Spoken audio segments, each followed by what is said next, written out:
Vides modelēšanas centra speciālisti modelē pazemes ūdens plūsmas un to piesārņojuma dinamiku, lai iegūtu pazemes ūdens resursu novērtējumu, precīzi noteiktu aizsargjostu kontūrus un piesārņojuma riskus. Pateicoties centra modelētajai videi, ir iespējams novērtēt ietekmi uz vidi minerālu karjeros, pazemes būvēs un avārijas upēs. Jau kopš 1991. gada vides modelēšanas centrs iesaistās vietējos un starptautiskos projektos Lietuvā, Krievijā un Vācijā.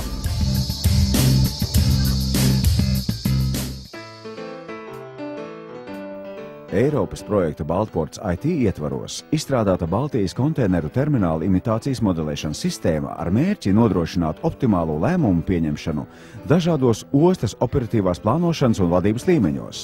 Darba gaitā izstrādāti 4 imitācijas modeļi, kuru eksperimentālie rezultāti sniedz statistisku novērtējumu par konteineru termināla pamatelementu darbības veiktspēju un efektivitāti.